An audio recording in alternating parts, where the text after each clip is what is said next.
విజయం సాధించాలంటే ఏం చేయాలి? ఈ ప్రశ్న మనందరం ఎప్పుడో ఒకప్పుడు వేసుకునేదే. టూడూ లిస్ట్ తయారు చేసుకుంటాం, కొత్త అలవాట్లు మొదలుపెడతాం. కానీ అసలు విజయం సాధించాలంటే ఏం చెయ్యకూడదో తెలుసుకోవడం ఇంకా ముఖ్యమని ఎవరైనా చెప్తే వింతగా ఉంది కదూ.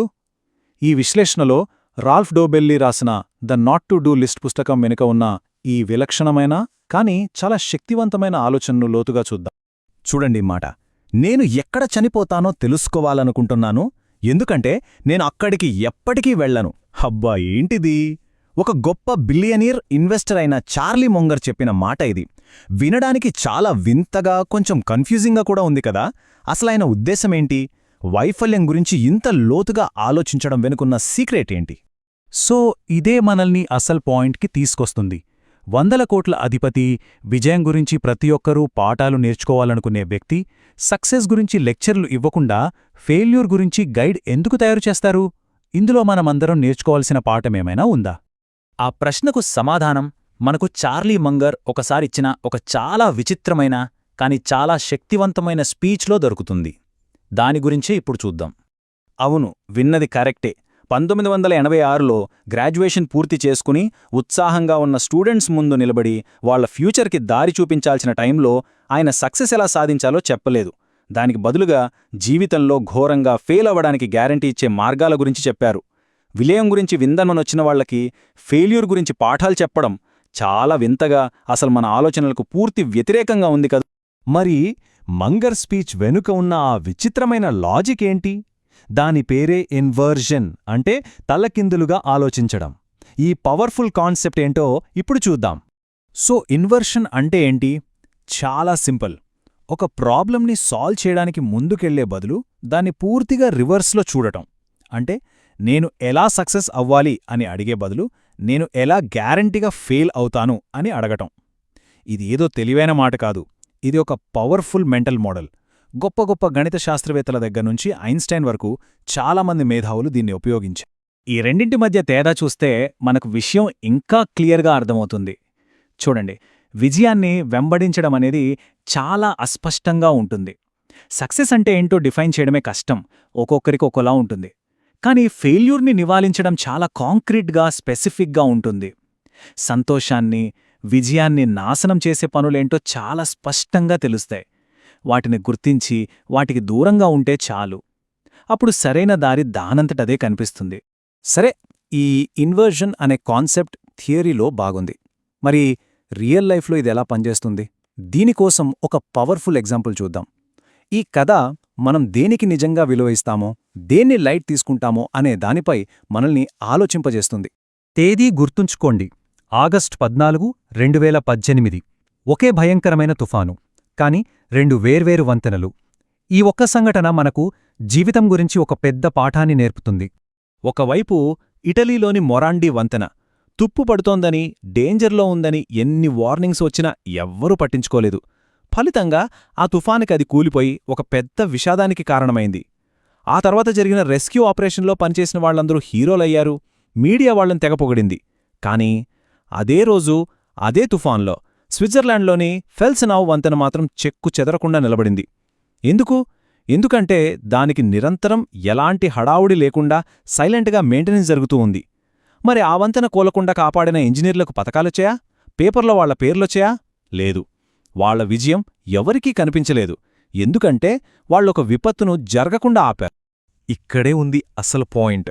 మనం ఎప్పుడూ విపత్తు జరిగిన తర్వాత స్పందించే హీరోలను గుర్తిస్తాం, వాళ్లను పొగుడుతాం. కానీ ఆ విపత్తు అసలు జరగకుండా నిశ్శబ్దంగా పనిచేసే నివారణ చర్యలను, ఆ మెయింటెనెన్స్ను పూర్తిగా తక్కువగా అంచనా వేస్తాం.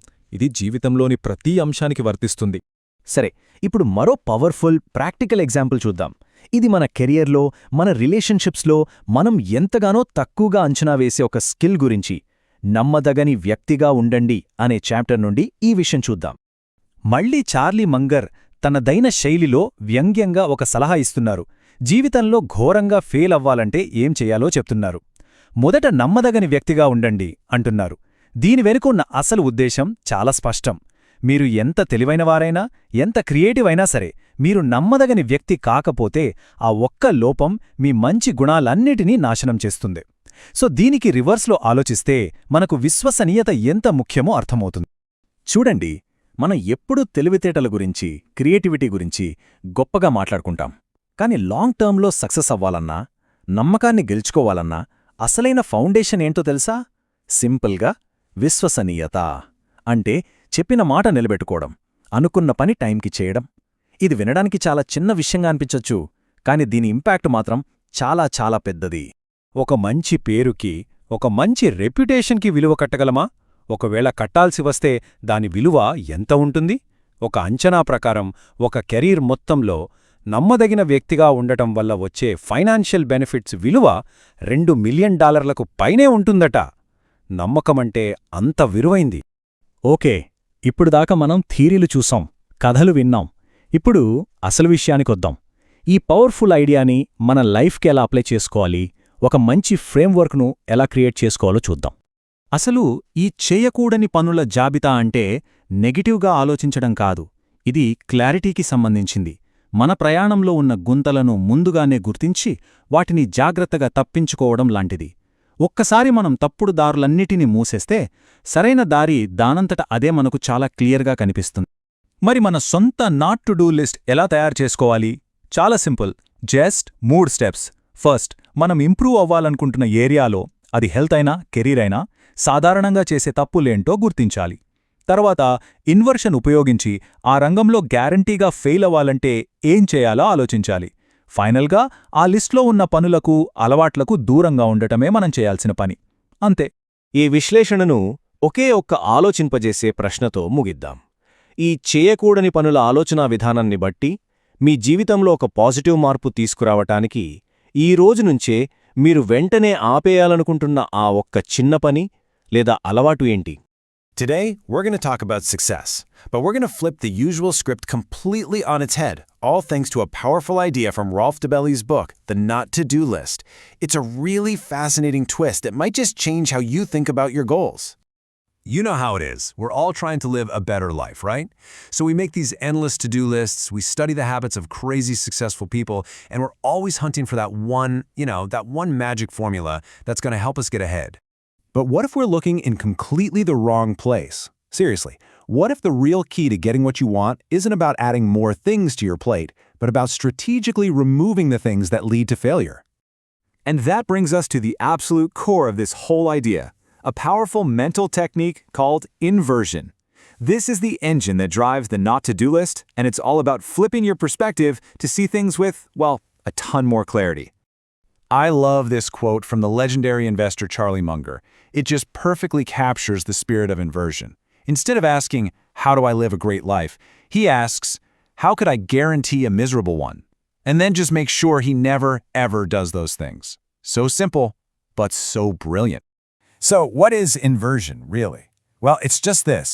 You tackle a problem by thinking about it in reverse. And it's not some weird trick. Mathematicians, engineers, investors, they use this all the time. Instead of trying to figure out what makes something work, you figure out what makes it fail. And then you just steer clear of those traps. And you can see the difference so clearly here. When you're chasing success, the paths can feel endless and complicated. It's easy to think you're more skilled than you are and totally forget about luck. But when you focus on avoiding failure, suddenly the path gets way clearer. The pitfalls are usually pretty obvious, and you get to focus on what's actually in your control by studying what not to do. Okay, so how does this actually work in the real world? Let's dive into our first big not-to-do item, the danger of neglect. It's probably one of the most surefire ways to ruin just about anything, and yet we overlook it all the time. One of the best parts of Dobelli's book is this kind of satirical bad advice. So if you want to completely wreck your life, the advice is simple. Just neglect it. Neglect your health, your relationships, your car, your home. It is a guaranteed one-way ticket to misery. This story of two bridges just nails the point home. Back in 2018, the Morandi Bridge in Genoa, Italy collapsed after years of warnings were ignored. Dozens of people died. The rescuers and rebuilders, they became heroes. Meanwhile, a similar bridge in Bern, Switzerland, stood perfectly strong because of quiet, boring, ongoing maintenance. No headlines, no TV cameras, and certainly no medals for the engineers who just did their jobs. And that is the huge takeaway here, right? We are systematically wired to undervalue the boring, unseen work of just keeping things going.